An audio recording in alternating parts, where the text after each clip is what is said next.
नष्टप्रायेषु भद्रेषु नित्यं भागवत सेवया भगवती उत्तम श्लोके भक्तिर्भवती नैष्ठिकी।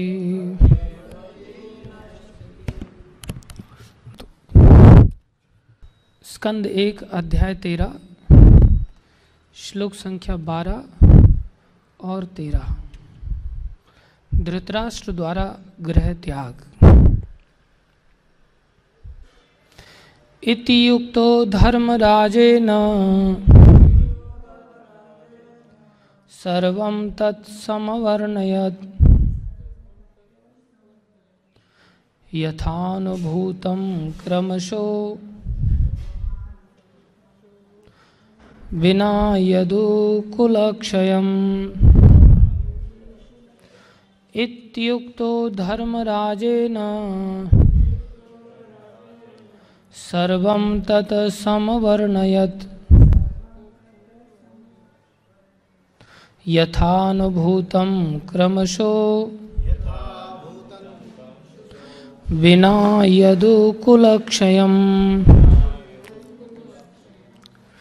इत्युक्तो धर्मराजेन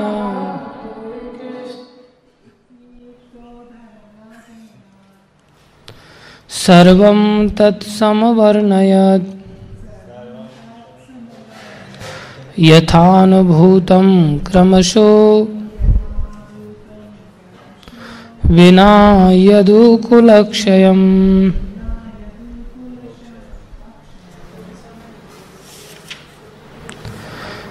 तेरहवां श्लोक भी पढ़ लेते हैं। नन्व प्रियं दुर्विषहम् निर्णाम स्वयं उपस्थितं नावेदयत् सकरुणो दुःखितान् द्रष्टुमक्षमः। नन्व प्रियं दुर्विषहं निर्णाम स्वयं उपस्थितं न आवेदयेत् सकरुणः दुःखितान् द्रष्टुम् अक्षमः। नन्व प्रियं दुर्विषहं निर्णाम स्वयं उपस्थितं नावेदयत् सकरुणो दुःखितान् द्रष्टुम् अक्षमः।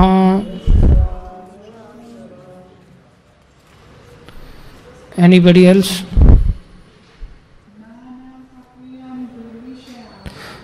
पहले वाला पढ़िए 12th।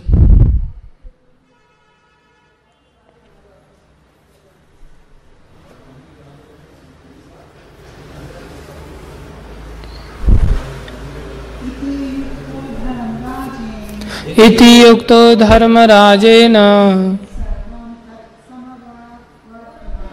सर्वं तत्संवर्णयत्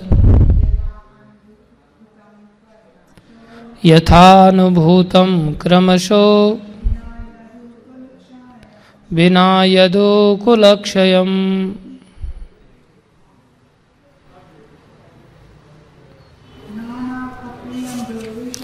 नान्वप्रियं दुर्विषहं निर्णाम स्वयं उपस्थितं न आवेदयेत् सकरुणो दुःखितान् द्रष्टुम् अक्षमः।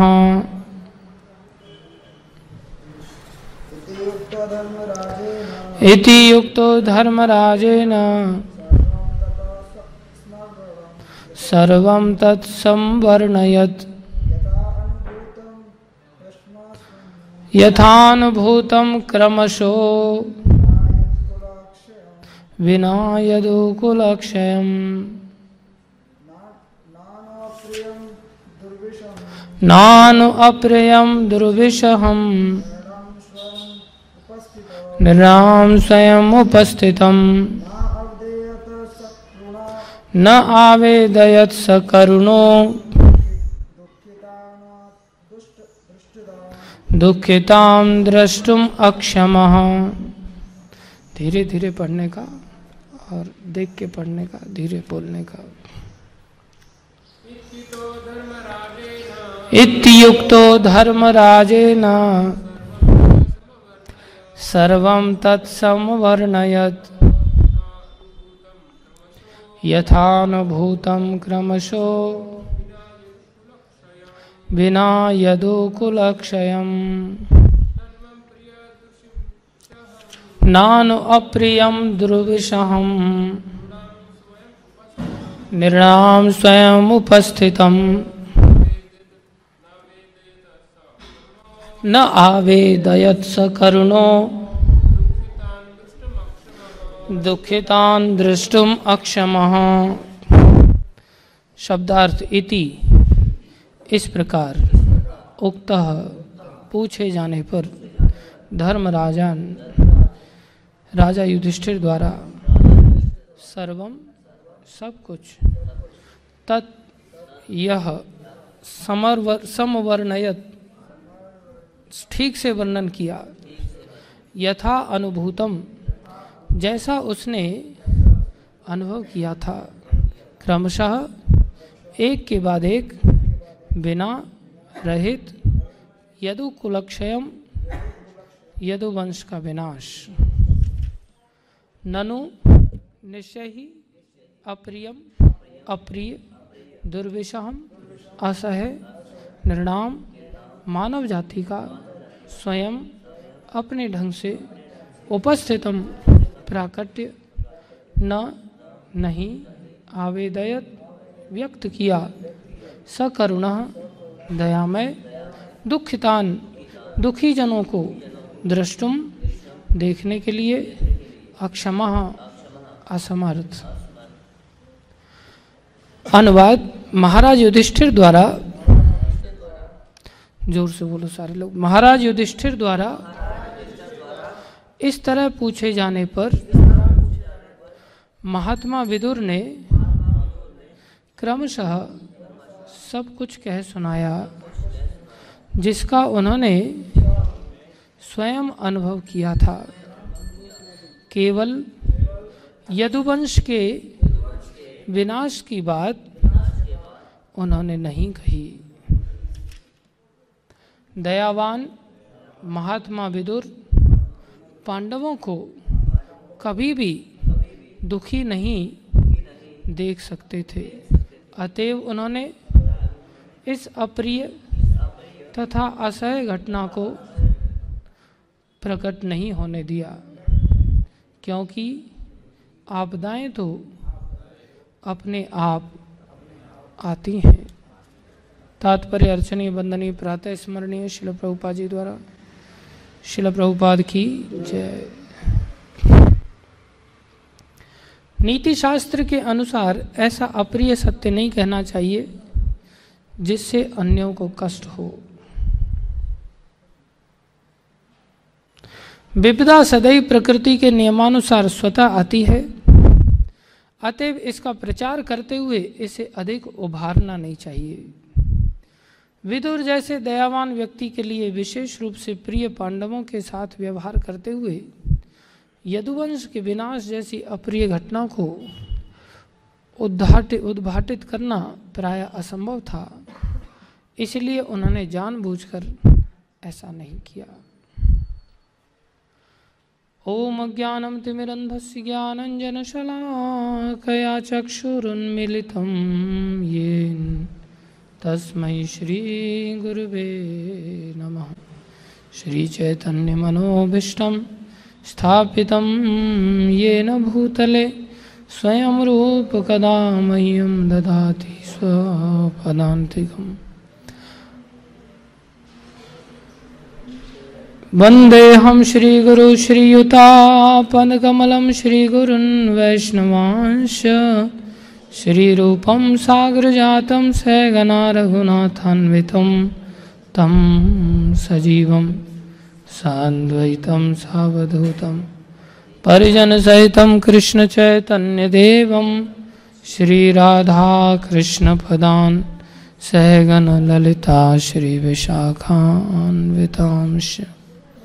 हे कृष्ण करुणा सिंधु दीनबंधो जगत्पते गोपेश गोपीकांत श्रीराधाकांत नमस्तुते। तप्त कांचन गौरंगी राधे वृंदावनेश्वरी वृषभानुसुते देवी प्रणमामि हरिप्रिये। वाञ्छाकल्पतरुभ्यश्च कृपा सिन्धुभ्यैव च पतितानां पावनेभ्यो वैष्णवेभ्यो नमो नमः। जय श्री कृष्ण चैतन्य प्रभो नित्यानंद श्री अद्वैत गदाधर शिवासादि गौर भक्तवृंद। हरे कृष्णा कृष्णा कृष्णा हरे हरे, हरे राम राम राम हरे हरे। हरे कृष्णा कृष्णा कृष्णा हरे हरे, हरे राम राम राम हरे हरे। हरे कृष्णा कृष्णा कृष्णा हरे हरे, हरे राम राम राम हरे हरे। गुरुवे गौरचंद्राय राधिकाय तदालये कृष्णाय कृष्ण भक्ताय तद्भक्ताय नमो नमः।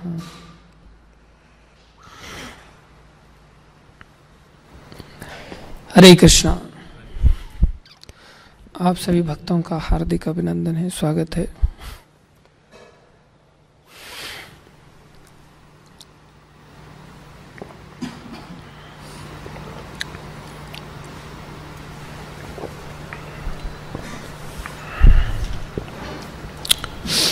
गुरु वैष्णवों की दया से जो कुछ कहें कृपा करके ध्यान से सुनिए। देखो,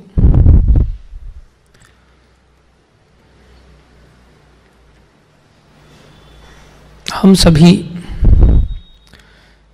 इस वैष्णवता के मार्ग पर चलने का प्रयास कर रहे हैं, अर्थात वैष्णव बनना चाहते हैं। लेकिन वैष्णव बनने के लिए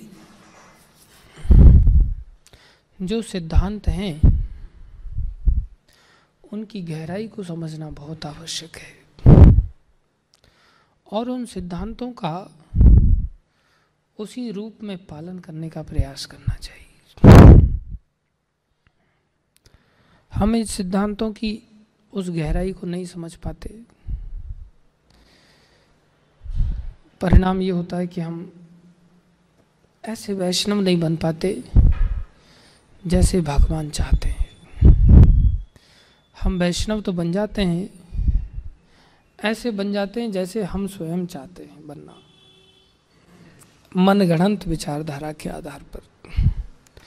लेकिन उसको भक्त नहीं माना जाता।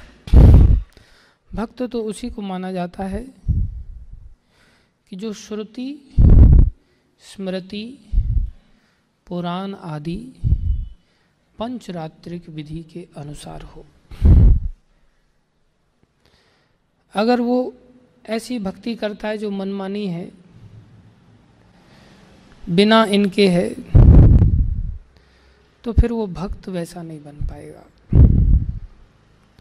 श्रुति स्मृति पुराण आदि पंचरात्रिक विधि बिना एकांत की हरिर भक्ति उत्पात एव कल्पते। वो एकांत की मतलब अपने मन के अनुसार अगर भक्ति करता है तो वो भक्ति उसको भी शांति नहीं दे पाएगी और दूसरों को भी शांति नहीं दे पाएगी। फिर उसको जीवन में क्या मिलेगा ऐसी भक्ति से? उसको बुला के लाओ। मैंने खाली पानी डालने के लिए कहा था अनूप को।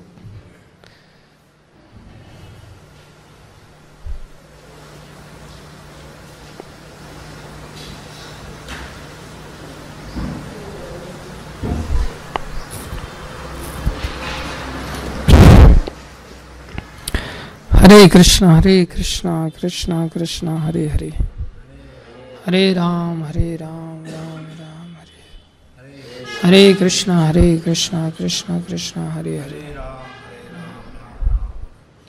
हरे कृष्णा कृष्णा कृष्णा हरे हरे, हरे राम हरे कृष्णा हरे राम राम राम, हरे कृष्णा कृष्णा कृष्णा हरे राम हरे कृष्णा कृष्णा कृष्णा हरे हरे, हरे राम राम, हरे कृष्णा कृष्णा कृष्णा हरे राम राम, हरे कृष्णा अरे इधर था वो भैया, तुम वहाँ कहाँ चला गया? पानी डालने के लिए इधर बर्तन धो रहा हो? नहीं है, थाली नहीं धो रहा है? थालियों का प्लेट नहीं साफ कर रहा हो?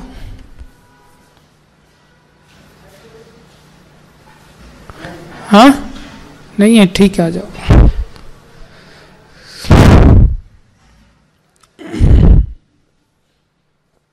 कहाँ भाग गया हो? कॉल करो उसको।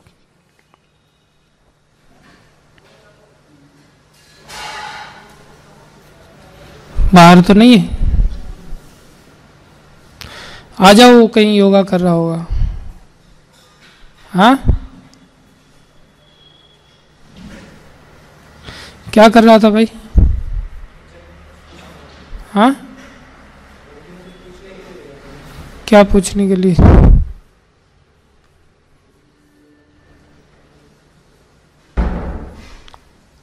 बैठो। तो जो शास्त्र कह रहा है कि हमें भक्ति कैसी करनी होगी, श्रुति स्मृति पुराण आदि पंचरात्रिक विधि बिना एकांत की हरिर भक्ति उत्पात एव कल्पते। जब कोई एकांत की भक्ति करने का प्रयास करता है, अर्थात ऐसी भक्ति जिसमें श्रुतियाँ का आदेश ना हो, स्मृतियों का आदेश ना हो, पुराणों का आदेश ना हो, पंचरात्रिक विधि के बिना हो। एकांत की मतलब अकेले में जाकर के नहीं। एकांत की का अर्थ क्या है? निर्जन स्थान नहीं है यहाँ। एकांत की का अर्थ है अपने स्वयं के मन के अनुसार करने वाली भक्ति। तो ऐसी भक्ति क्या देगी उसको? चित्त में शांति नहीं दे सकती। जबकि जो भक्ति क्लेशों का सबसे पहले नाश करने वाली, वही भक्ति क्या बन जाएगी? उत्पात का कारण बन जाएगी। एकांत की हरिर भक्ति उत्पात एव कल्पते। उसके जीवन में उत्पात चालू हो जाएंगे। उसके कारण दूसरों के जीवन में भी उत्पात चालू हो जाएंगे। ये कितनी स्पष्टता के साथ हमारे आचार्यों ने हमें समझाया है। उत्तम भक्ति क्या है? उत्तम भक्ति उसको कहते हैं। अब तो माला जप कर रहा है या कथा सुन रहा है? तो माला छोड़, फिर माला में हाथ क्यों डाल रखा है तूने? या तो माला ही जप हो या कथा ही सुनो। एडवांस भक्त नहीं बनने का, सीधा डीलक्स गाड़ी में नहीं बैठ जाने का। फिर औंधे मुंह आकर के लोग गिरते हैं। फिर तो क्या कह रहे थे हम? उत्तम भक्ति के बारे में भी रूप गोस्वामी ने बताया है कि भक्ति की शुरुआत ही वहाँ से होती है जब तुम्हारी अभिलाषाएं शून्य हो जाएं। अन्य अभिलाषिता शून्यम, उत्तम भक्ति वो कहलाती है। हरे कृष्ण। आइए बैठिए प्लीज। भक्ति की शुरुआत कहाँ से होती है? अन्य अभिलाषिता शून्यम। कृष्ण की प्रसन्नता के अतिरिक्त जब हमारी अभिलाषाएं शून्य हो जाएं, कृष्ण की प्रीति के लिए जो अभिलाषा है वो तो चाहिए, लेकिन कृष्ण की प्रसन्नता के अतिरिक्त हमारी खुद की प्रसन्नता की अगर अभिलाषा है और हम उसको सोच के भक्ति कर रहे, तो भी वो उत्तम भक्ति नहीं है। वो कौन सी भक्ति है? उत्तम से नीचे वाली कोई भक्ति होगी,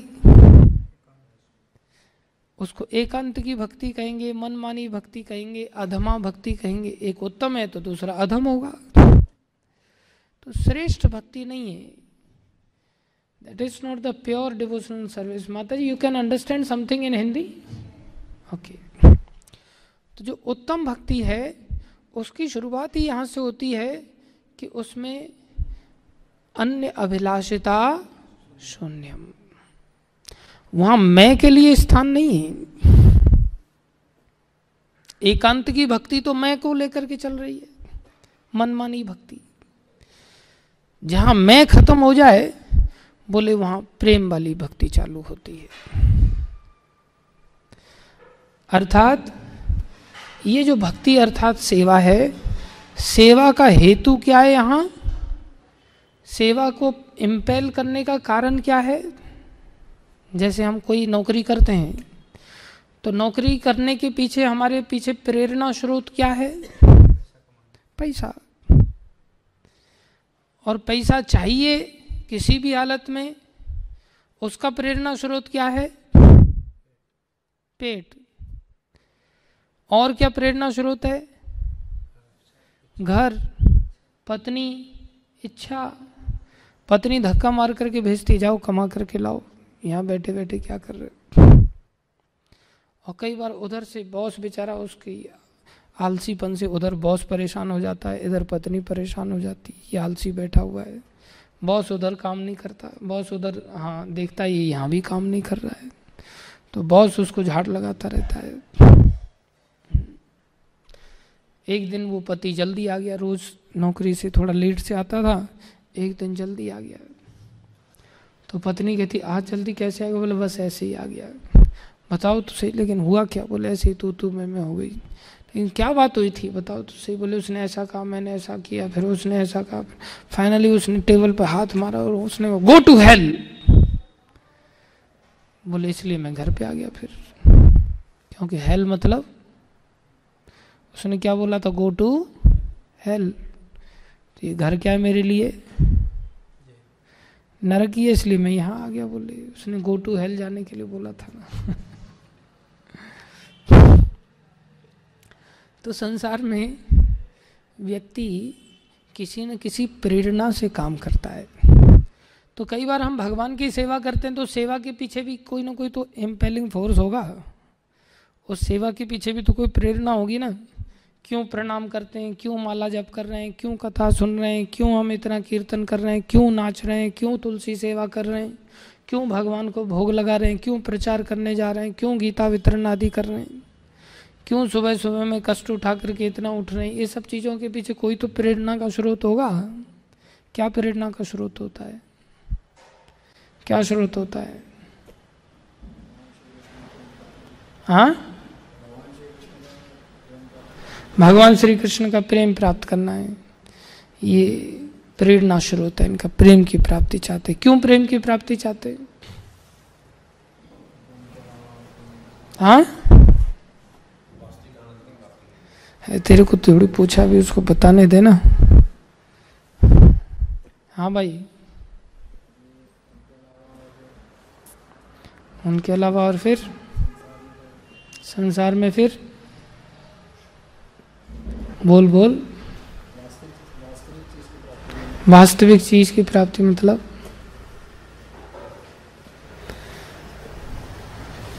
संसार की चीजें वास्तव में नहीं है क्या? क्यों?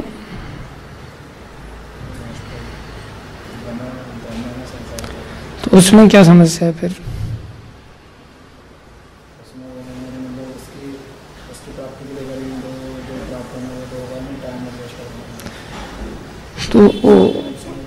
तो वास्तविक चीज की क्यों प्राप्ति करना चाहते हैं?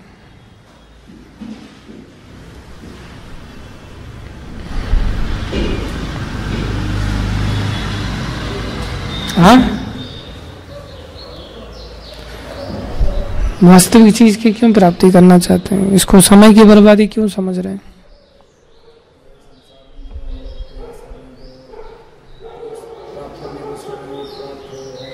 क्या प्राप्त करने का प्रयास कर रहे हैं संसार में? आप क्या प्रयास कर रहे हो प्राप्त करने का? संसार छोड़ दिया आपने प्राप्त करना, तो क्या प्राप्त करने का हम सोच रहे थे? संसार में नहीं मिल रहा था, फिर हमें भक्ति करनी पड़ रही है। बोलो, सोचो तुम बताओ भाई।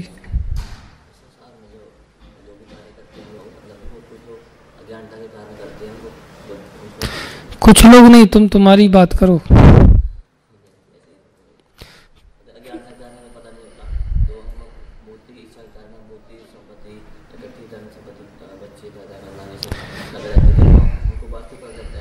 उनको नहीं, तुम्हारी बात हो रही है यहाँ।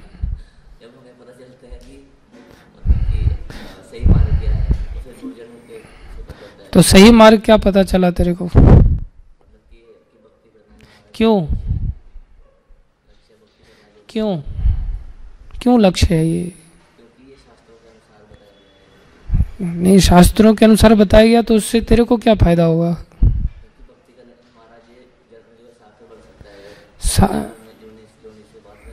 हाँ, अभी सार्थक क्यों नहीं है ये?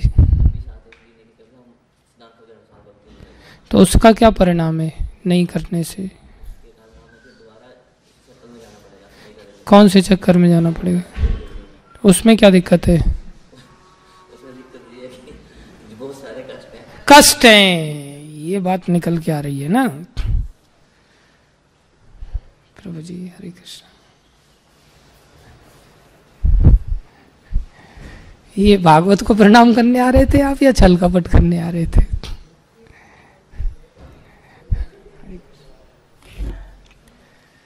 उसमें बहुत सारे कष्ट हैं, इसलिए हम भक्ति क्यों कर रहे हैं? कष्टों से बचने के लिए। हाँ भाई, हरे कृष्ण। तेरा क्या प्रेरणा है? भक्ति क्यों कर रहा है? ये सब क्यों करने पड़ रहे हैं ये सब कार्य?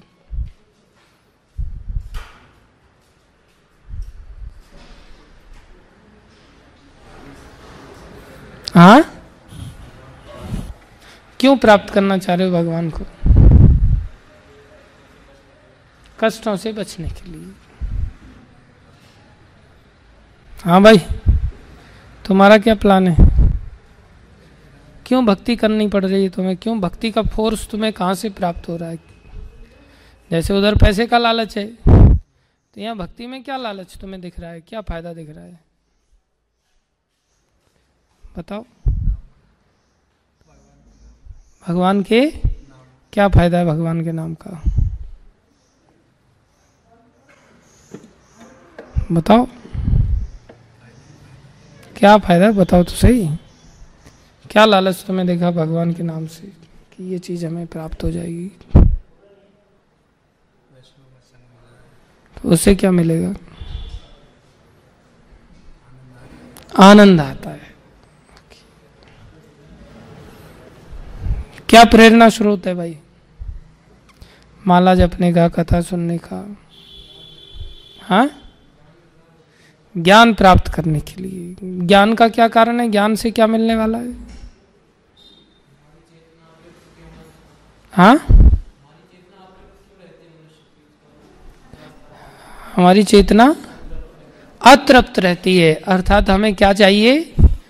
तृप्ति चाहिए। तृप्ति के लिए हम प्रयास कर रहे हैं। क्यों प्रभु, क्या हेतु है? तृप्ति चाहिए। त्यागी जी, तृप्ति चाहिए। हाँ जी, मुनि जी, क्या चाहिए? क्यों भक्ति कर रहे हो? बोलो। हाँ बताओ।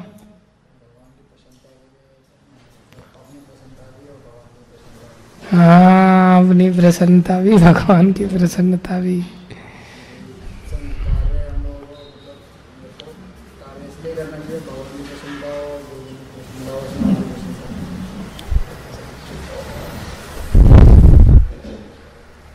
आनंद के लिए।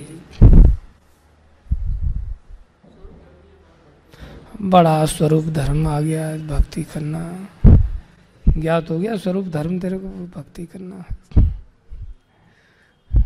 तो नेचुरल अवस्था है। हाँ, फिर तुम नेचुरल भक्ति करता है आजकल, तो बद्धावस्था से मुक्त अवस्था में क्यों जाना चाहता है? क्यों जाना चाहता है? अच्छा, अपने आप जा रहा है, तेरे को कुछ प्रयास करने की जरूरत नहीं। क्यों भक्ति करना है? नेचुरल अवस्था में आने के लिए। क्यों नेचुरल अवस्था में आना चाहते हो? सुखी रह सकते हैं, आनंदित रह सकते हैं। आ गई ना वही बात घूम करके। हाँ। सुखी रह सकते हैं, आनंदित रह सकते हैं।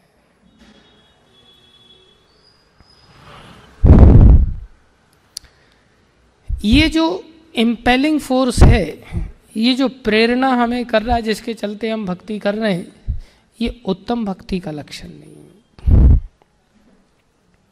हम अपने सुख की कामना को लेकर के जो भक्ति कर रहे हैं, ये अन्य अभिलाषिता में आ गया। उत्तमा भक्ति तो वो है जिसमें कि केवल और केवल कृष्ण की प्रसन्नता के लिए भक्ति की जाए। अनुकूलेन कृष्णा अनुशीलनम भक्तिर उत्तमा।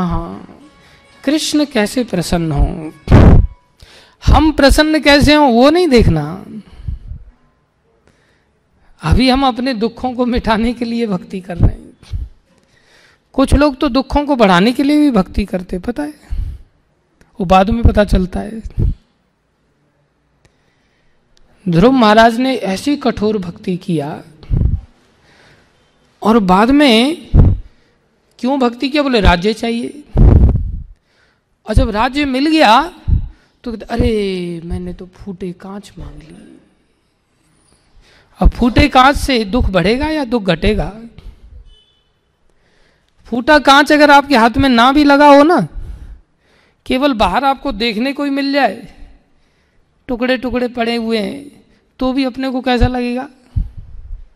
सुखदायक लगेगा, दुखदायक लगेगा।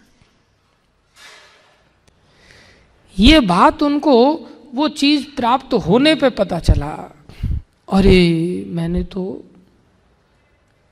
फूटे हुए कांच मांग लिए भक्ति से, मणि को छोड़ दिया। ऐसे बहुत सारे लोग भक्ति किस लिए करते? पत्नी आ जाए, और जैसे ही पत्नी आ जाती फिर पता, अरे मैंने तो फूटा हुआ कांच मांग लिया। कई बार लोग, कृष्ण आप तो जानते ही हैं, कोई भक्त लड़की दे दो बस विवाह करने के लिए, तो उसके लिए भजन करता है, भक्ति करता है। भक्त लड़की जब मिल जाती है, तथा कथित भक्त तो नहीं मिलती। भक्त होगा तो क्यों ब्याह करेगा? वो तो ब्याह करने किए हुए ब्याह को छोड़ के जाता है, मीरा बाई की तरह। भक्त कोई संसार के इस अधार्मिक कृत्य में नहीं फंसता। प्रभुपाद जी इसको अधर्म कहते हैं। सात्विक लोगों के लिए, तामसी लोगों के लिए विवाह एक धर्म की क्रिया है, लेकिन सात्विक लोगों के लिए ये धर्म नहीं माना गया। कैसी विचित्र बात है। तो हम कई बार भक्ति करते हैं, दुखों को बढ़ा लेते हैं, बाद में एहसास होता अरे मैंने ये क्या मान लिया। फिर हम धीरे धीरे चोट खा करके सुधरते हैं। तो ध्रुव महाराज को इस चीज का एहसास हुआ। बाद में उन्होंने अपने मन वाली भक्ति नहीं की, पहले नारद जी कह रहे थे ऐसी भक्ति मत करो, बोले नहीं नहीं आप इसमें सहायता कर सकते हो तो ठीक है, नहीं तो आप साइड हो जाओ, मेरे को राज्य पाने वाली भक्ति करनी है। नारद जी समझा रहे इसमें कुछ नहीं रखा है, बाद में पछताओगे, मेहनत पानी में चले, नहीं नहीं नहीं मेरे को तो वही करना है। तो संसार में ऐसे ही कई बार भक्त लोग भी होते हैं ना, वो ऐसे जिद्दी बन जाते, नहीं नहीं मेरे को तो टेम्पल प्रेसिडेंट बनने वाली भक्ति करनी है, मेरे को तो टेम्पल कंस्ट्रक्शन करके बड़ा टेम्पल बनाने वाली भक्ति करनी, दिखाना है मेरे को दूसरों को, उसने बना लिया उसने बना लिया, मेरा बैचमेट इतना आगे निकल गया, मैं नहीं निकल पाया, मैं भी एक टेम्पल बना के दिखाऊंगा। मुझे तो ये वाली भक्ति करनी है, मुझे तो इतने शिष्य बनाने वाली भक्ति करनी है कि मेरे शिष्य इतने सारे होने चाहिए, मुझे तो इतना भक्ति करना है कि कम से कम मेरे 50 लाख व्यूअर्स हो जाए, बस फॉलोअर्स हो जाए, सब्सक्राइबर हो जाए, मुझे वो वाली भक्ति करनी है। ये सब जो भक्ति है ना जिसमें हमारी अभिलाषा जुड़ी हुई है, ये एकांत की भक्ति के अंतर्गत आती है।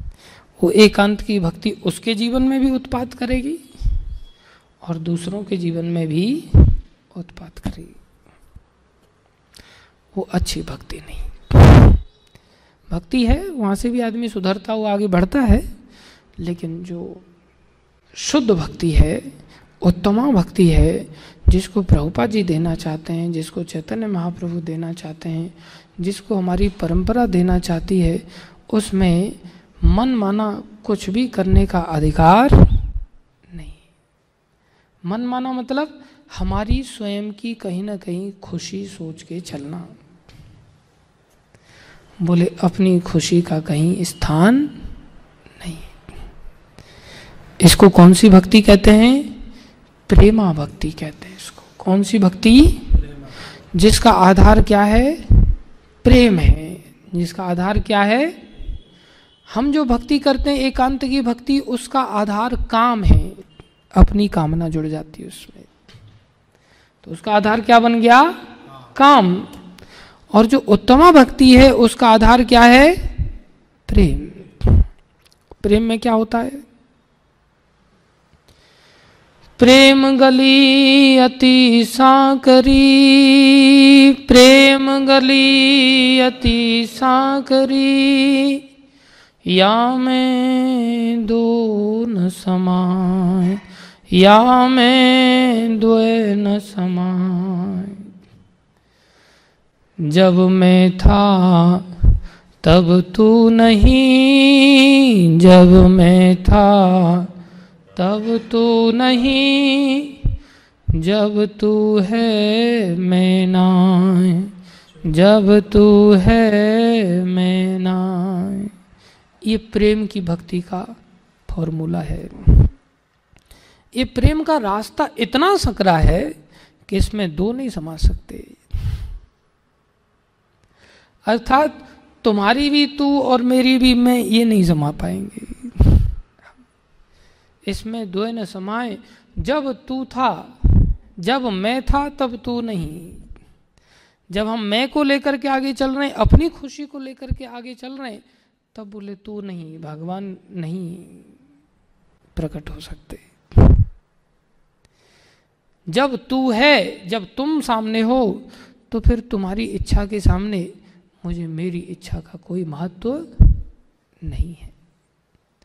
जब तू है, मैं ना है।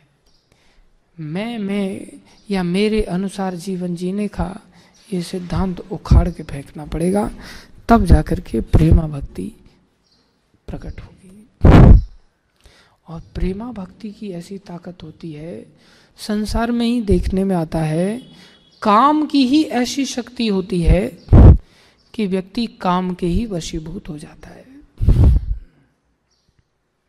संसार में एक पुरुष कितना भी शक्तिशाली क्यों न हो, काम के वशीभूत बंदर की तरह हो जाता है। जैसे बंदर जादूगर के वश में आ जाता है। वो कहता चश्मा लगा, तो चश्मा लगाता है। वो कहता चल ससुराल, बंदरिया को लेकर के आना है, तो वो जाता है ससुराल बंदरिया को लेने के लिए। तो सब बाजीगर नाटक करके दिखाते हैं। ऐसे ही बोले व्यक्ति जब काम के वशीभूत बड़े बड़े लोग हो जाते हैं, महाराज दशरथ जिनकी भुजाओं के बल से देवता लोगों का शासन चलता था, कई बार महाराज दशरथ देवराज इंद्र की सहायता करने के लिए गए। जितने भी धरती के राजा थे सब महाराज दशरथ की ओर देखते रहते थे कि कहीं इनकी भ्रकुटी टेढ़ी न हो जाए हमारे ऊपर। ऐसा गौरव था महाराज दशरथ का। लेकिन वो महाराज दशरथ भी कैकेयी के सामने ऐसे विवश हो गए कि वो कुछ कह ही नहीं पाए, कोई आर्गुमेंट ही नहीं कर पाए, पूरी तरह से वश में हो गए। बोले जब काम भी व्यक्ति को इतना वश में कर लेता है तो प्रेम में वो भगवान कितने वश में आते होंगे। जब काम का शुद्ध रूप जो प्रेम है वो भगवान उस प्रेम में क्यों न वश में आएंगे। ये है ही प्रेम वशीकरण मंत्र करने वाला एक प्रकार से, ये दुनिया को वश में कर सकता है। संसार में तो प्रेम है ही नहीं, संसार में तो मात्र काम है, स्वार्थ है। अब हम लोग भक्ति कर रहे हैं, सबके अंदर व्यक्तिगत स्वार्थ है कि हम व्यक्तिगत खुशी चाहते हैं, हम भगवान की खुशी नहीं चाहते।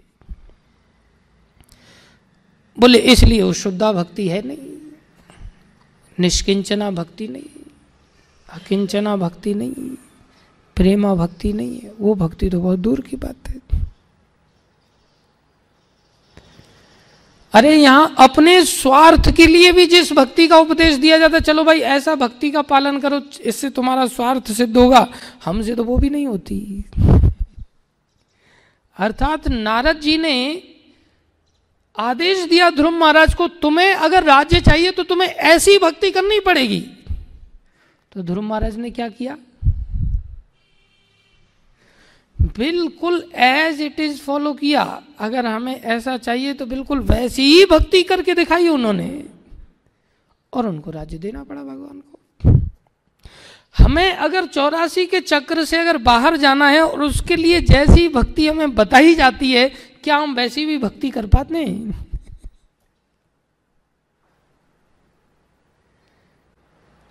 वैसी भक्ति में रोज नहीं हर सेकंड लुढ़कते रहते हैं, वैसी भक्ति भी कहाँ हो पा रही है।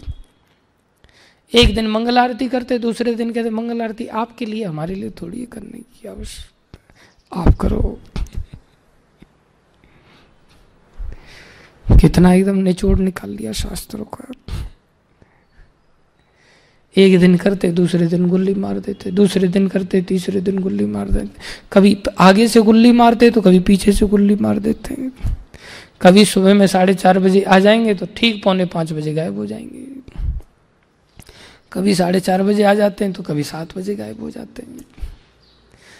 कोई सिंगल डे भी ऐसा नहीं है जो अपने संसारी स्वार्थ की दृष्टि से भी हमारी वैसी भक्ति नहीं है। तो वो भक्ति कौन सी होगी जिसमें कि केवल कृष्ण की प्रसन्नता के लिए भक्ति की जाए, और उसके लिए कृष्ण कहें जाओ मेरी प्रसन्नता, तुम नरक में जाओ तब मिलेगी। जैसे इन्होंने भगवत प्राप्ति के लिए, और महाप्रभु कहते हैं आश्लस्य वा पादरताम पिनुष्टमाम अदर्शनान अरहमताम करो तुबा। तुम दर्शन नहीं देना चाह रहे मत दो, लातों से प्रहार कर रहे हो करो। आज का प्रभुपा जी का कोट क्या है, देना। प्रभुपा जी कितनी बड़ी बात बता रहे हैं। प्रभुपा जी कहते हैं the difficulty is sometimes Krishna's आशीर्वाद means blessings may be just the opposite.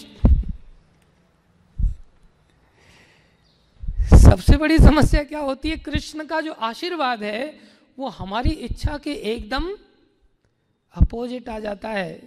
Krishna will take away, हमारी इच्छाओं को कई बार भगवान नहीं पूरा करते, पूरा करके छीन लेते हैं हमसे। So at that time they became atheist, उस समय हम लोग नास्तिक बन जाते हैं। अब ये तो कृष्ण की मौज है ना, हम कृष्ण से प्रेम कर रहे हैं तो कंडीशनल प्रेम है या अनकंडीशनल प्रेम है? प्रेम कंडीशनल कैसे हो सकता है? प्रेम तो अनकंडीशनल होता है। उस अनकंडीशनल प्रेम में व्यक्ति केवल उनकी खुशी की अपेक्षा करता है, अपनी खुशी की अपेक्षा नहीं करता, अपनी तो सत्ता ही नहीं रखता। वो ये सोचता ही नहीं मुझे 84 के चक्कर से बचना है, वो सोचता है मम जन्मनी जन्मनी ईश्वरे, हो जाए कोई नहीं। भवदाद भक्तिर अहेतु की त्वयि, ऐसी भक्ति प्रभु दे दो मेरे जीवन में, अहेतु की भक्ति, मेरे जीवन में व्यक्तिगत कोई हेतु ही ना हो, कोई स्वार्थ ही ना हो। अभी तो हम जिस स्तर पर हैं उस स्तर की भक्ति हमसे नहीं हो रही है और उस स्तर का आदेश दे दिया जाए कि कृष्ण प्रेम के लिए करो भाई, कृष्ण की खुशी इसमें मिलती है कृष्ण को, तो तुम पागल नहीं हो सकते क्या ऐसी भक्ति में? बोले कैसे अपेक्षा कर सकते पागल होने का? वो तो आत्म स्तर है, वो तो कृष्ण की निष्कामता का स्तर है, प्रेम का स्तर है। प्रेम में ही ऐसा संभव हो पाएगा। अभी तो हम ठोकर वाली स्टेज पे भी नहीं पहुंचे कि राज्य मिल जाए ठोकर खाएंगे, अरे फूटे हुए कांच मिल गए, ऐसा मैंने बहुत बड़ी गलती कर दी, चलो अब फिर से भक्ति करते हैं। अभी तो वो अवस्था भी नहीं आई। वो अवस्था क्यों नहीं आई कि संसार में जो स्वार्थ को चाहते हैं, शरीर के स्तर के जो कष्टों से बचना चाहते हैं, उसके लिए भी जो प्रेस्क्राइब्ड मेथड है वो भी हमसे फॉलो नहीं हो रहा है। और बात हम किसके बराबर की करते हैं? हम तो गोपियों जैसी भक्ति करके कृष्ण प्रेम पाना है, खाक मिलेगा। इसलिए हमारी भक्ति किसी भी एंगल से श्रुति स्मृति पुराण आदि पंचरात्रिक विधि के सदा बिना चलती है और एकांत की चलती है। आज पूरी तरह से मनमानी भक्ति चलती है। जब इच्छा होती है कथा अटेंड कर लेते हैं, जब इच्छा नहीं होती कथा नहीं अटेंड करते, जब इच्छा होती है माला जप लेते, नहीं इच्छा होती तो नहीं जपते, जब इच्छा होती सेवा कर लेते, नहीं इच्छा होती नहीं करते।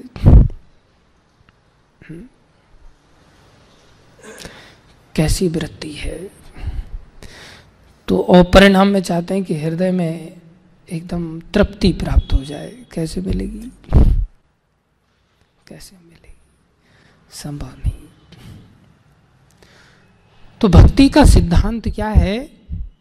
महाप्रभु प्रभुपाद जी जो देना चाहते हैं इस भागवतम के द्वारा हम सभी को सिखा रहे कि भाई ऐसी भक्ति करो जिसके रहस्यों को पलटो मत, सिद्धांतों को उसके अनुरूप पालन करो और अनुरूप में भी उस भाव को समझो, अनुरूप में भी उस भाव को समझो। तो शास्त्र क्या हमें सिद्धांत सिखा रहा है? शास्त्र सिद्धांत सिखा रहा है कि हमें अपने हृदय की बातों को दूसरे वैष्णवों के सामने व्यक्त करना चाहिए। गुह्यम आख्याति, गुह्य बातों को प्रदर्शित करना चाहिए। ऐसा नहीं अंदर अंदर कुछ और ही चल रहा है। जैसा अंदर चल रहा है उसको प्रकट करना सीखना चाहिए, कुछ छुपाना ठीक नहीं। ददाति प्रतिगृह्णाति, देना लेना, ददाति प्रतिगृह्णाति, गुह्यम आख्याति पृच्छति, अर्थात अपनी ओर से बताना, उनके द्वारा बताए हुए को श्रवण करना। भूंगते भोजयते चैव, प्रसाद पाना और प्रसाद खिलाना। षड्भिर भक्ति प्रसिद्ध थी। हाँ नहीं, षड्विधम प्रीति लक्षणम, ये 6 प्रीति के लक्षण हैं। इससे प्रेम बढ़ता है भक्तों के बीच में।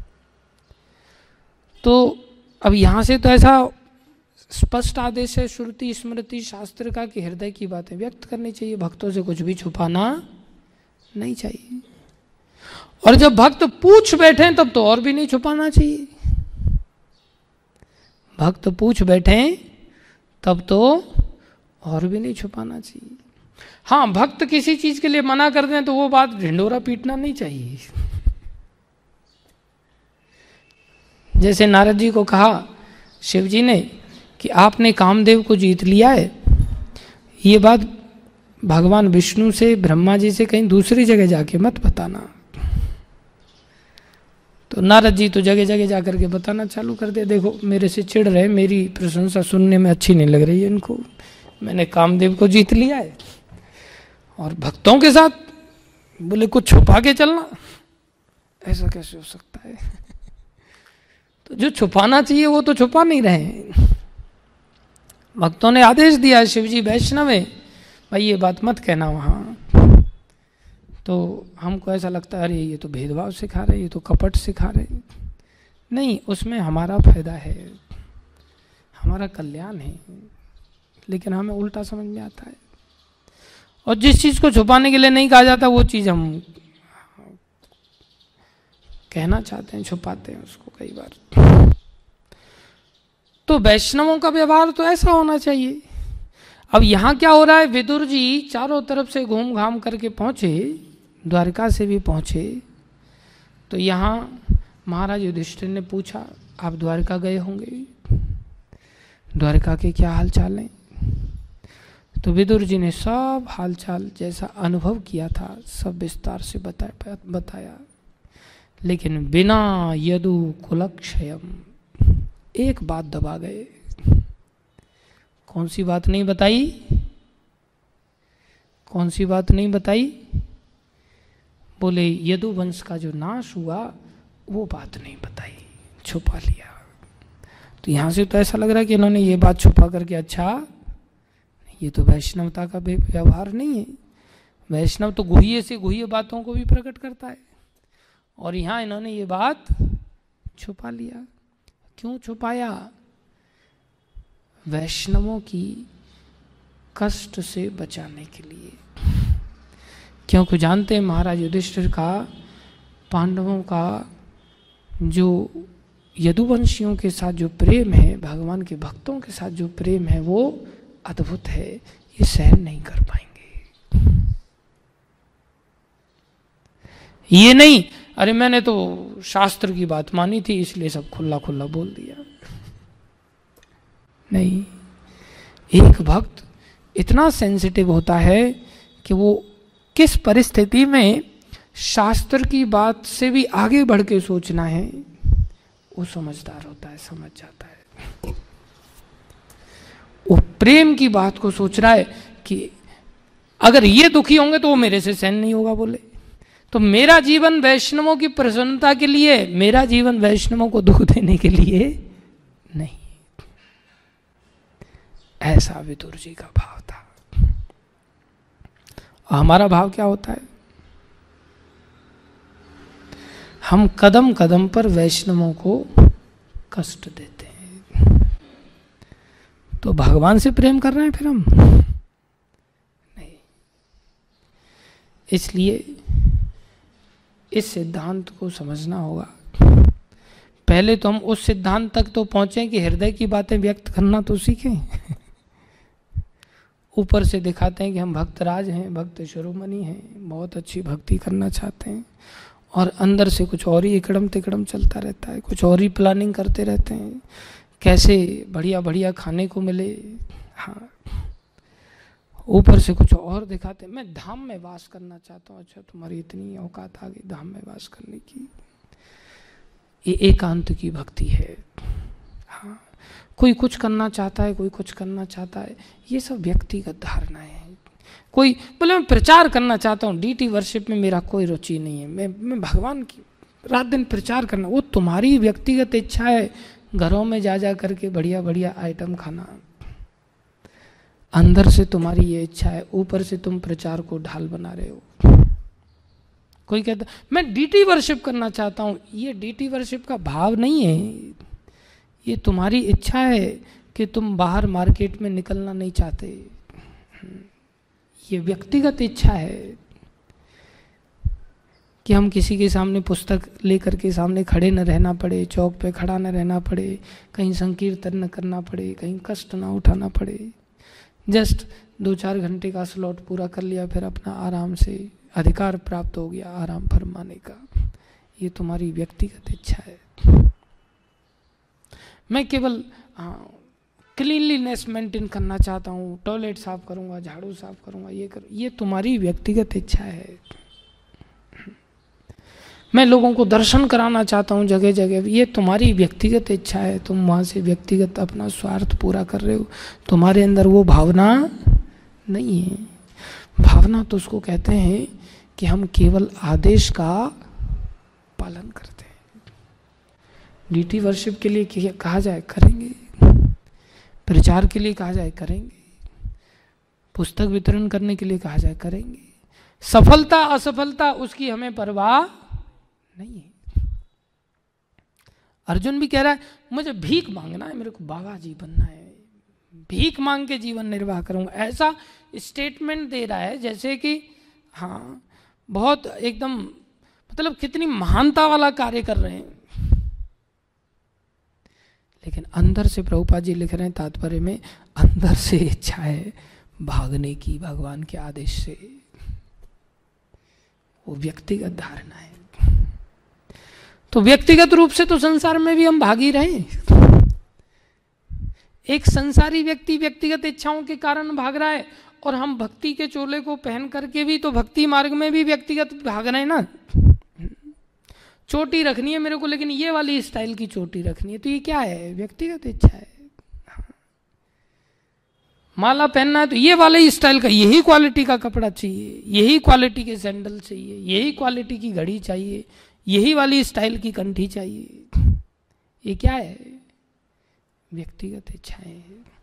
हालांकि संसारी व्यक्ति से वो व्यक्तिगत इच्छाएं रख करके भक्ति में लगा हुआ वो अच्छा है, लेकिन जो पूरी तरह से समर्पित भक्त है, विदुर जी की तरह, महाराज युधिष्ठिर की तरह, पांडवों की तरह, उससे तो बहुत निकृष्ट है।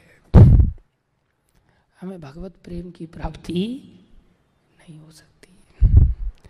इसलिए अगर भगवत प्रेम चाहिए तो हमें इतना सेंसिटिव होना पड़ेगा। थोड़े समय बाद तो हम सब ने मिट्टी में मिलना ही मिलना है। थोड़े ही दिन के मेहमान हैं हम, ज़्यादा दिन के नहीं। सारा अहंकार, सारी व्यक्तिगत इच्छाएं धरी की धरी रह जाएंगी। हम नहीं भी चाहेंगे तो भी, कुत्ता बनना है तो बनना ही है, नहीं भी चाहेंगे वृक्ष बनना है तो बनना ही है। खड़े रहो धूप में, ये नहीं कह सकते धूप बहुत है। अरे धूप है, सर्दी है, गर्मी है, आदेश इज आदेश, ऑर्डर इज ऑर्डर। हमारा दुस्साहस तो कुछ और ही कहता है। और वो ऑर्डर इज ऑर्डर मतलब ऐसा नहीं कि दबाव में आकर के, नहीं, वो इतना प्रसन्न हो रहा है कि अच्छा इसमें इनकी खुशी है, मैं ये काम करूंगा। इसको कहते हैं खुशी का सोचना, प्रेम इसको कहते हैं। विदुर जी का भी इतना प्रेम है महाराज युधिष्ठिर से कि वो उनको दुखी नहीं देख सकते। नित्यानंद प्रभु का इतना प्रेम है महाप्रभु से कि महाप्रभु रो रहे और पूछ रहे अब क्यों रो रहे हो? बोले कि हाँ, नवद्वीप के लोगों का उद्धार कैसे होगा? हम लोग तो यहाँ पुरी में बैठे हुए, तो फिर क्या चाहते हो? बोले आप सन्यासी हैं, आप गृहस्थी हो जाओ। कितना बड़ा इज्जत का कचरा होगा। सन्यासी से क्या बनना? गृहस्थी बनना। लेकिन नित्यानंद प्रभु ने इस मान प्रतिष्ठा का कोई भान नहीं किया। ठीक है, तुम चाहते हो मैं गृहस्थी बन जाऊं, ठीक है मैं गृहस्थी बन जाता हूं। इसको कहते ऑर्डर इज ऑर्डर। वो भगवान होकर के भगवान से ऐसा प्रेम करते हैं कि वो ऑर्डर का पालन करते हैं। हम तुच्छ जीव होकर के भी भगवान नित्यानंद प्रभु से भी बढ़कर आगे निकल जाते, सोचते आप हमें ऑर्डर देंगे। हम शास्त्र का भी ऑर्डर नहीं मानेंगे, गुरु का भी नहीं मानेंगे, साधु जनों का भी नहीं मानेंगे। एक ही ऑर्डर मानेंगे, जो हमारा मन करेगा वो करेंगे।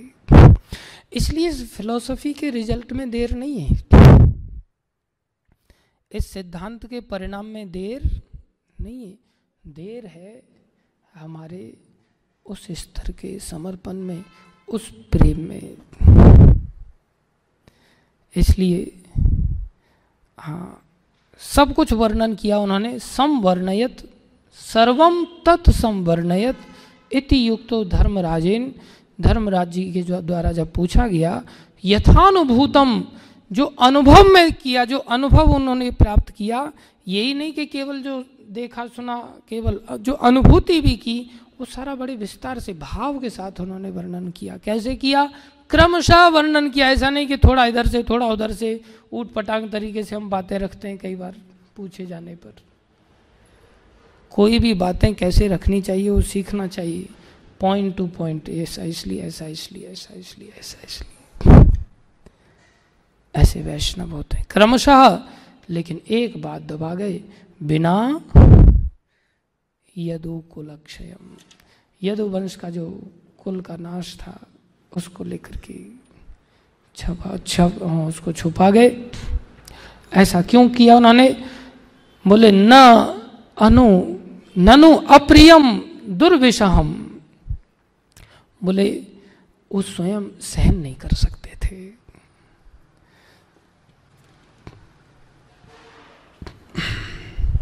इसलिए उन्होंने न आवेदयत स करुणो दुखिता द्रष्टुम अक्षमः, खुद नहीं सहन करने के कारण, अक्षम होने के कारण पांडवों को दुखी नहीं देख सकते थे, इसलिए उन्होंने इस बात को दबा लिया। वैष्णव बनना भाई बहुत कठिन है, लेकिन असंभव नहीं है। मौका है प्रभुपाद जी की दया से। प्रभुपाद जी ने हर बात को बहुत स्पष्टता के साथ हम सबको समझाया है। प्रभुपाद जी ने कितनी बड़ी बात की है, the difficulty is sometimes Krishna's आशीर्वाद में बी जस्ट द अपोजिट।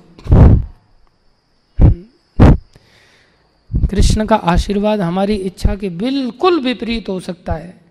उस समय भगवान की सेवा में लगे रहना। हम तो तब तक ही भगवान की सेवा में लगे रहते हैं जब तक सब कुछ ठीक ठाक होता है।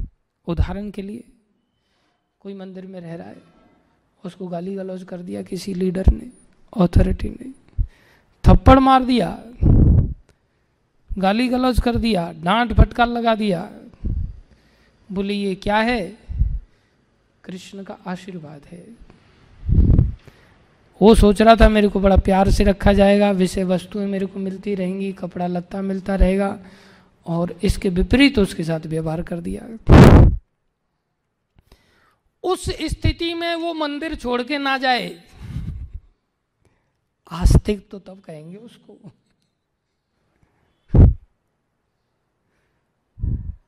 अब ये सेंटेंस तो हमने पढ़ लिया, लेकिन ये जीवन में उतार पाएंगे क्या इसको हम? वो एक मारेगा, हम 10 मारने के लिए तैयार हो जाएंगे। अथॉरिटी का बाप सही तू। उस स्थिति में उस भजन को याद कर, वरना तुम ही तो ठाकुर तुम्हार कुकुर बलिया जाना हो मोरे। तुम ही तो ठाकुर, आप तो ठाकुर, मैं आपका कुत्ता हूँ। अब कुत्ते को तो डांट भी पड़ सकती है, फटकार भी पड़ सकती है, भूखा भी रह सकता है, और भैया डंडे भी मारे जा सकते हैं, फिर भी दरवाजा छोड़ के न जाए। ऐसा नहीं कैसे भक्त हुए नहीं है। नामदेव जी की छोटी सी बात को लेकर के उनका भाव गलत नहीं था। बहुत बड़ा प्रोग्राम हो रहा था मंदिर में, रोज मंदिर में जाकर के कीर्तन करते थे, नाचते थे। तो बहुत सारे लोग एक दिन आ गए, तो उनको लगा यार मेरी फटी पुरानी चप्पल है, टूटी फूटी, ये चप्पल इतनी सारी पब्लिक आई है, प्रोग्राम में कहीं चोरी ना हो जाए। तो उनका क्या भाव था, उन्होंने बगल में अपनी चप्पलें छुपा लिया और छुपा करके मंदिर में घुस गए, और मंदिर में घुस करके भगवान का दर्शन कर रहे हैं, भगवान का कीर्तन कर रहे हैं। तो उनका भाव मंदिर में चप्पल ले जाना नहीं है, भाव क्या है? चप्पल को चोरी होने से बचाना। बोले कहाँ से चप्पल लाऊंगा, ये लोग तो सब आए हैं, चले जाएंगे, हम गरीब आदमी भक्त हैं, कमाते धमाते कुछ है नहीं, मजीरा बजाते रहते हैं। तो कीर्तन हुआ मंदिर में, तो ऐसा अद्भुत कीर्तन हुआ कि उनको एकदम से मूड आ गया डांस करने का। जैसे प्रभुपाद जी की दया से यहाँ भी कीर्तन ऐसा होता है, तो मूड आ गया, तो हाथ खड़े करके वो नाचने लग गए। पहले ही घूम रहे थे ऐसे करके पहले, तो जब मूड आ गया तो हाथ खड़े हो गए। हाथ खड़े हो गए तो चप्पलें बगल में से बाहर निकल गई, और जब बाहर निकल गई तो बीच में चप्पल निकल करके अल्टर तक चली गई, फेंकते फेंकाते। जब अल्टर तक चली गई तो पुजारी ने देखा, ओ ये चप्पल किसकी औकात है, कौन लेकर के आया। पुजारी ने देखा जैसे राम प्रभु हमारे पुजारी हों, और राम प्रभु के चेले चापट आपने कुछ अमूल प्रभु जैसे और हमारे अनमोल प्रभु जैसे, तो सब चेले चापड़ तो तैयार रहते, गुरु जी का इशारा पाते ही एकदम से इशारा मिला, चढ़ बैठे नामदेव जी के ऊपर, दे धुनाई किया जोरदार नामदेव जी की। मतलब ऐसी धुनाई किया कि वो कराने लग गए बुरी तरह से। चिढ़ते तो पहले से ही थे कि यार सब लोग इसका सम्मान बहुत ज़्यादा करते हैं, फक्कड़ बाबा की तरह रहता है, हम इतना रात दिन अगरबत्ती घुमाते हैं, दीपक घुमाते हैं, हमारा इतना मार्केट में सम्मान नहीं जितना इसका है। उनको उस दिन बराबर हिसाब करने का मौका मिल गया कि आज हिसाब चुकता कर देते हैं। बोले सबके सामने देखो चप्पल लेके आया, अल्टर में चप्पल फेंका इसका, मारा खूब, लेकिन उन्होंने कुछ कहा नहीं, मार खा लिया, बाहर आ गए। न भगवान को कहा, शिकायत लगाया, थोड़े से भगवान से रूठे जरूर थोड़े से।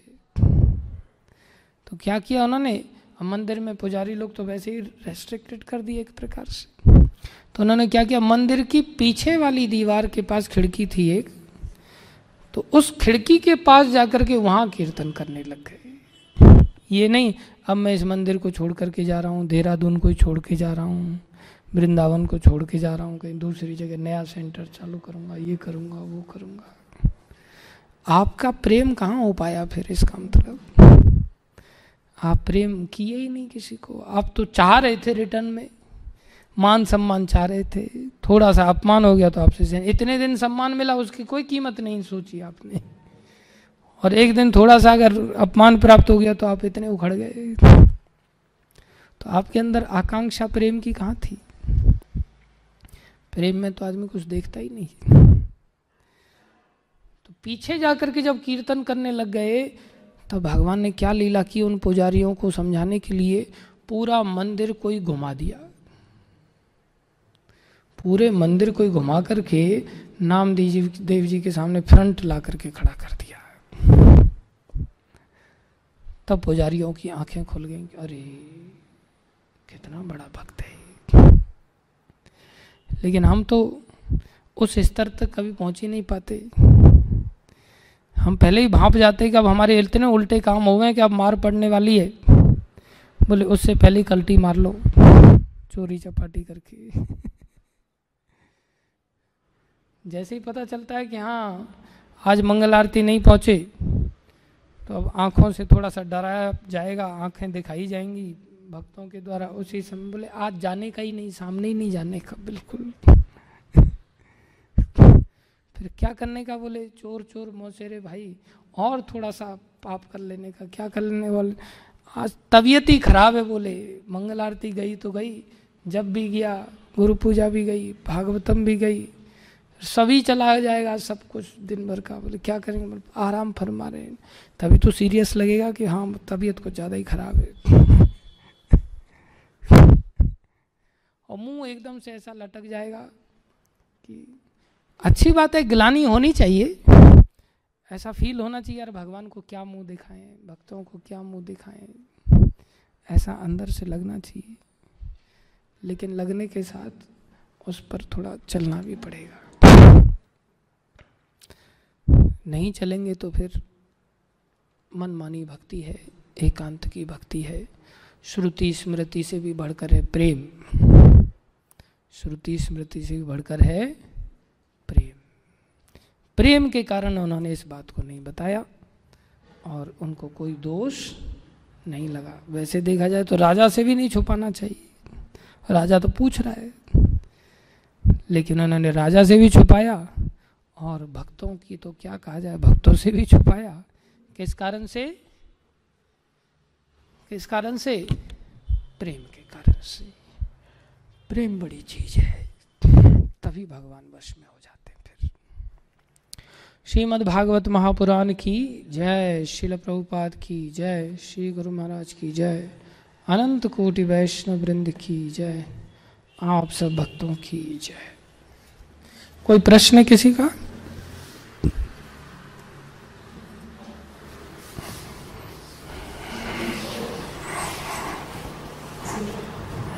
यस माता जी, हरे Krishna. Yudhishthir, is it okay to assume that sometimes we can hide the truth if it is not acceptable to the other person? Is it okay to assume that? If that truth is good for other person, in that situation we can hide it. If that truth is good for us, so-called good for us, to satisfy our whimsical desires, then in that situation if we are hiding, that becomes cheating. Isn't it? It's like that. Not for us. It must be for the welfare of others or welfare of that person to whom we are going to tell. Hare Krishna. Yes, और कोई प्रश्न है किसी का? निताई प्रभु।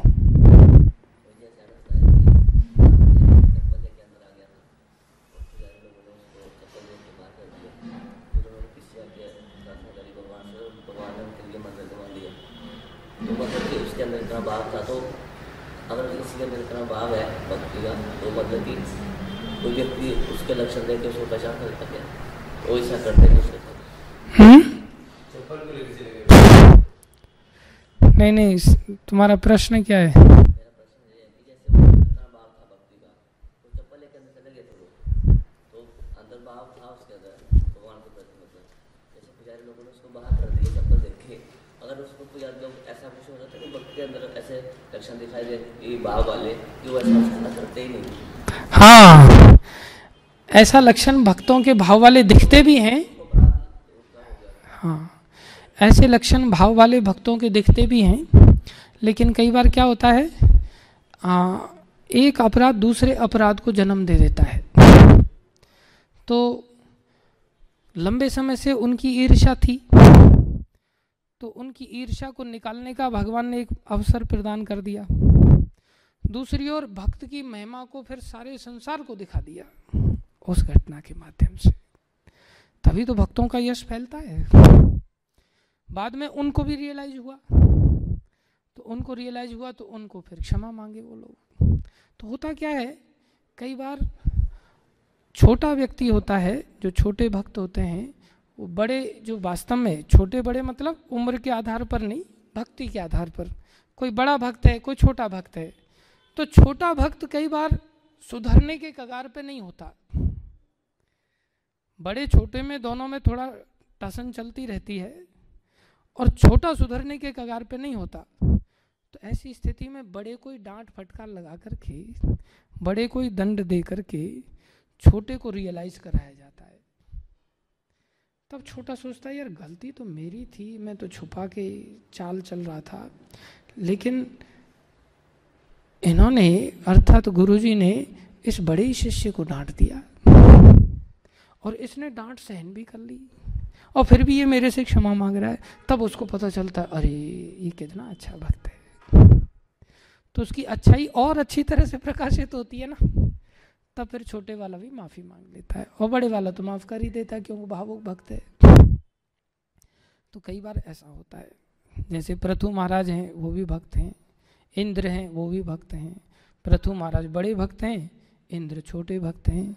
इंद्र लालची हैं, उनको चिंता सता रही है कि कहीं पृथु महाराज 100 यज्ञ करने के बाद मेरे इंद्रासन को न ले लें, तो वो घोड़े चुरा के ले जाते हैं। तो गलती किसकी है? इंद्र की। लेकिन डांट किसको पड़ी? पृथु महाराज को। समझाने के लिए पृथु महाराज के पास पहुंच गए ब्रह्मा जी और बोले तुम रहने तो तुम ही बंद कर दो यार यज्ञ को, यज्ञ ही बंद कर दो, बोले छोटे बन जाओ।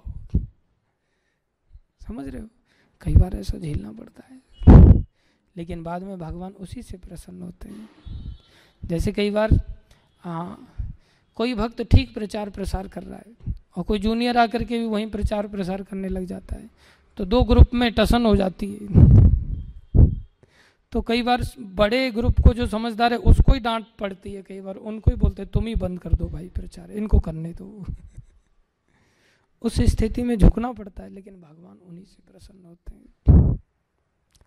समझ रहे हो, कई बार ऐसा होता है, गलती नहीं है तो भी गलती निकाल दी जाती है। बड़े लोग ही हमारी गलती निकालते हैं, इसमें बड़ों का भी अपराध लग जाता है, बड़ों को भी अकल आती है कई बार। तो भगवान ऐसी परीक्षा लेते हैं ना जानबूझ करके, अन्यथा भाव वाले भक्त के लक्षण तो पता चलते ही चलते हैं, लेकिन भाव वाले लक्षण भी तो तब पता निकलने चाहिए जब उसमें विपरीत परिस्थितियां हों। अनुकूल परिस्थिति में तो नामदेव जी भी भाव दिखा सकते थे, हम लोग भी तो अनुकूल परिस्थिति में भाव के साथ नाचते हैं कि नहीं नाचते हैं। नामदेव जी से ये भी तो सिखाना था कि जूते चप्पल मार खा करके, लात घूसे खा करके, बोले फिर भी भाव दिखा के दिखाओ। तो ये भी तो भाव का दर्शन कराना था संसार के लोगों को, कि भक्तों का, भाव वाले भक्तों का तो हर स्थिति में भाव बना रहता है। समझ में आया? शिक्षा बड़ी चीज है। अपराध तो उनको लगा ही लगा, उनको तो लगना ही था, अपराध पहले से ही चिढ़ते थे। भाव देख करके भी चिढ़ रहा है तो क्या किया जा सकता है। लेकिन कितने सारे लोगों को शिक्षा मिल गई है कि नहीं नेताजी प्रभु? इसलिए आपने भाव दिखाना है। ठीक है, यस राधे। आपने कहा कि व्यक्तिगत इच्छा तो उत्तम होती नहीं है, किसी की गुरु धारण करने की इच्छा है तो क्या उसकी व्यक्तिगत इच्छा है कि वो भी उसके पीछे उसकी वासना क्या है? गुरु धारण करने के पीछे उसकी वासना क्या है? अपना उद्धार करना चाहता है, या गुरु धारण करके भगवान के साथ नाता जोड़ के भगवान की खुशी चाहता है उनकी सेवा करके? तो इसलिए तो फिर वो शुद्ध भक्ति नहीं है ना एकदम से। यही तो बता रहे हैं, जो जुड़ रहा है अच्छी बात है उसका। अरे तो पता जब चले तो उसको फॉलो करना चाहिए ना। अभी तेरे को पता चल गया कि नहीं? अब कर सकता है क्या फॉलो? नहीं कर सकता ना, कि कर सकता है? पता तो चल गया ना। गलती पता चलने नहीं चलने के कारण तो नहीं है ना। अभी पता तो चल गया, फिर भी हम कहाँ कर पा रहे हैं, है कि नहीं? तो धीरे धीरे हम आगे बढ़ते हैं। लेकिन दोष इसलिए, ये चीजें इसलिए टोकी जा रही हैं कि हम अपने आप को फिर भी महान भक्त न माने। समझ रहे हो? हमें पता चल गया शुद्ध भक्ति क्या है, प्रेमा भक्ति क्या है, और हम कर नहीं पा रहे हैं। फिर भी हम सोचते हैं जो यार गोपियों के साथ कृष्ण करते हैं, हमारे साथ क्यों नहीं कर रहे हैं? हमें तो कोई कमी बची नहीं है, समर्पण तो हमने भी कर दिया है। अर्थात हम अपेक्षा तो कृष्ण से बहुत ज्यादा कर रहे हैं ना। हम खुद के अंदर थर्मामीटर डाल ही नहीं रहे। समझ रहे हो? अभी तो हम सकाम भक्त भी पक्के ऐसे नहीं बने जैसे देवता लोग हैं, देखा जाए तो। वो भी कितनी निष्ठा के साथ सेवा करते हैं और भगवान उनके सामने आ जाते हैं, वामन अवतार आदि के रूप में उनकी सहायता करते हैं। वो तो सकाम भक्त है, निष्काम कहाँ है? लक्ष्य निर्धारित है तो हो सकता है देर लग जाए, लेकिन हमारा हेतु क्लियर होना चाहिए। और जब हेतु जितना स्पष्ट होगा उतना ही हमारी भक्ति की क्रियाएं तीव्र होंगी। कैसे कोई कह सकता है इसका हेतु इतना बड़ा है? हेतु तो ध्रुव महाराज के बराबर भी नहीं दिख रहा है क्रियात्मक रूप से। समझ रहे हो? किसी के कह देने से थोड़ी ना सिद्ध हो जाएगा कि भाई ये प्रेमा भक्ति वाला भक्त है, या प्रेमा भक्ति का हेतु लेकर के चल रहा है। हेतु है आप कर नहीं पा रहे हो तो आपके अंदर आर्तता होनी चाहिए, रुदन होना चाहिए, दीनता होनी चाहिए, विनम्रता होनी चाहिए। या विनम्रता उतनी नहीं दिखा पा रहे हो तो कम से कम क्रियात्मक रूप से आपका व्यवहार ऐसा होना चाहिए। हम तो दोनों ही ओर से गए गुजरे, एक तो चोरी, ऊपर से सीना चोरी। न तो ऐसी गिड़गिड़ाहट है, न ऐसा रोना है, न ऐसा आर्त प्रार्थनाएं हैं कि हमें ये चाहिए, और न ही क्रियाएं ऐसी हैं कि जो आदेश दिए जा रहे हैं बिल्कुल एज इट इज रूप से उसको फॉलो करने पे लगे हुए हों। इसका मतलब हमारा स्तर बहुत नीचा है, तो हम किस स्तर पर क्रियाशील है? तो वही ग्लानि को क्या कहते हैं? ग्लानि में कुछ ऐसे लक्षण प्रकट होने चाहिए ना, ग्लानि में कुछ लक्षण प्रकट होते, ग्लानि के भी तो लक्षण होते हैं, आत्मग्लानि के भी तो कुछ लक्षण होते कि नहीं होते? ऐसे नहीं होते ऐसे नहीं होते।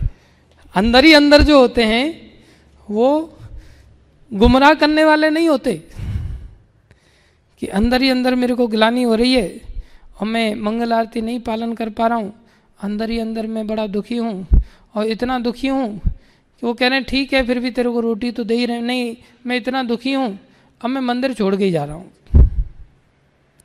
उसे दुख की ग्लानि नहीं कहते, उसको और मर्यादा का लंघन कहते, वो आश्रय छोड़ के भटक रहा है। ये मैं तेरे को लेके ऐसा नहीं कह रहा हूं, मैं एक बात कह रहा हूं, ऐसा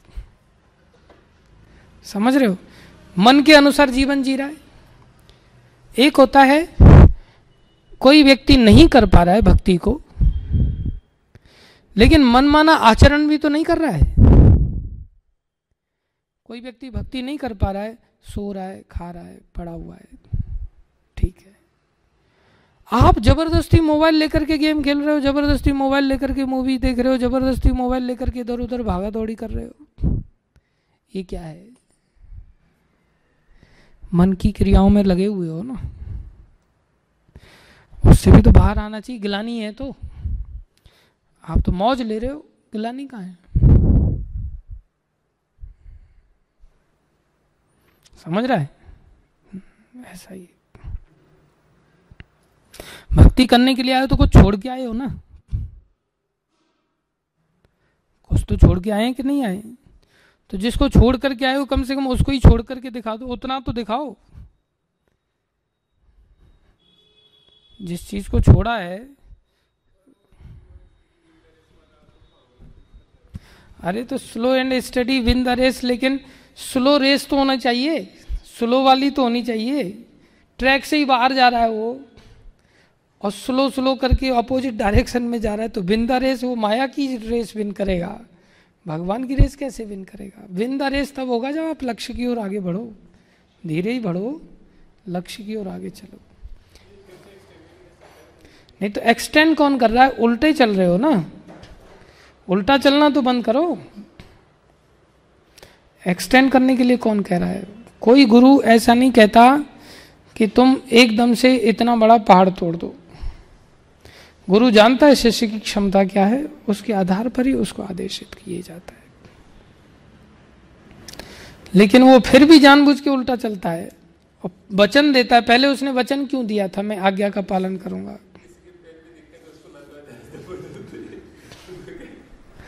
देखो कुछ चीजें ऐसी होती हैं जिसमें कि वो नाचता है जबरदस्ती, जब माया नचाती है तो।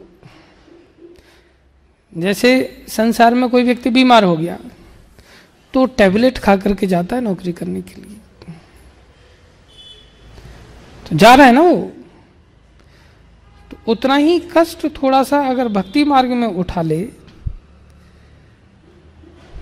तो वो गुरु जानता है उसकी मन की वास्तविक दशा क्या है, कि उसके पैर में कितनी बड़ी दिक्कत है। वो तो अपने आप में छोटी दिक्कत को इतना बढ़ा करके बोलता है। जैसे छोटा बच्चा है ना, थोड़ा सा गिर जाता है ना तो मेरे को चोट लग गई, यहाँ गिर गया मैं, और रोना चालू रहता है। कल ही एक बच्ची आई थी, वो बेचारी रो रही थी और जस्ट रो रही है और जस्ट 2 मिनट बाद मैंने देखा एकदम गोल गोल खूब तेजी से घूम रही है। तो मैंने उसकी माँ को बोला, मैंने इसका पैर ठीक हो गया अभी? बोले इसको सहेलियां मिल गई तो बस दौड़ दौड़ के घूम रही है अब उनके साथ, अब पैर ठीक हो गया। बोले तो मनमाना आचरण करने के लिए हमारे वो पैर के दर्द गायब हो जाते हैं। तो हम ऐसे बच्चे हैं ना भक्ति मार्ग में, इसलिए हम बचपना दिखाते हैं और बचपन की चालाकियां लगाते हैं और गुरु को समझते हैं ये तो बिल्कुल बुद्धू है, अंगूठा। गुरु भी तो उस दौर से गुजर चुका है ना, उसके गुरु ने उसको ऐसा ही बनाया है। तो जानता है कि कहाँ से निकला है, पहले क्या था, सब उतार चढ़ाव को बहुत अच्छी तरह से जानता है, बहुत अच्छी तरह से। समझ में आया? और कुछ तो जब आगे जाना है तो भाई कुछ तो एक्सटेंड करना ही पड़ेगा। आपको रबर को नोट पर चढ़ाना है, आप सोचो कि रबर ऐसे कैसे ही चढ़ जाए तो उसमें पकड़ तो आने वाली, वो लुढ़क जाएगी। नोटों के बंडल पे चढ़ाना है तो आपको थोड़ा सा तानना तो पड़ेगा ही। गुमरौती का अर्थ ही होता है कि गुरु मतलब हैवी रौद्र रूप धारण करेगा ही, वो थोड़ा तो तानेगा भाई। तुम सोचो बिल्कुल भी नहीं तानेगा तो फिर गुरु की शरण में क्यों आए हो? केवल पराठे खाने के लिए? ऐसा तो नहीं हो सकता। समझ में आया? और कोई प्रश्न है किसी का? यस प्रभु जी। मनमानी ढंग से निपटी है विषय, तो कभी कभार ऐसा होता है कि हम लोगों से जिससे आदेश प्राप्त होता है तो पास में नहीं, तो उस टाइम क्या करना चाहिए? उनके जो आदेश दिए हुए हैं उन पहले के उन्हीं आदेशों पर चलना चाहिए। साथ में कभी फोन करके पूछ सकते हैं या उन आदेशों को नोट करके लिख करके याद रख सकते हैं, भाई ये आदेश दिए गए, हमें इसका पालन करना है। और समय समय पर वो बीच बीच में आकर के भी आदेशित कर सकते हैं। हम ज्यादा कंफ्यूज हो तो उनके पास जाके आदेश ले सकते हैं, लेकिन जाने का बहाना नहीं बनाना चाहिए कि मैं आदेश लेने के लिए आया था, भूल गया था क्या आदेश दिया था। समझ में आया? सही करना पड़ेगा। जैसे पर डे कुछ पूछना हो आज के लिए ऐसा करो। हाँ, उसके लिए वो निर्देश दे करके जाते हैं कि ये भक्तों के साथ में मैं तुम्हें रख करके जा रहा हूँ, तेरे को ये भक्त रोज के आदेश बता देगा कि रोज तेरे को क्या करना है, ये जो कहें वो तुमने पालन करना है। अपना प्रतिनिधि दे करके जाते हैं। ठीक है, मैं बता के जाऊंगा तेरे को जाते समय रोज के क्या क्या करने, कुछ तो मैं खुद ही बता के जाऊंगा रोज वाले, और बाकी दिन में जो समय खाली बचेगा उसमें तो मेरे प्रतिनिधि से पूछ लेना। ठीक है, और कोई प्रश्न है किसी का? धन्यवाद आप सभी भक्तों का। श्रीमद् भागवत महापुराण की जय, श्रील प्रभुपाद की जय, श्री गुरु महाराज की जय, अनंत कोटि वैष्णव वृंद।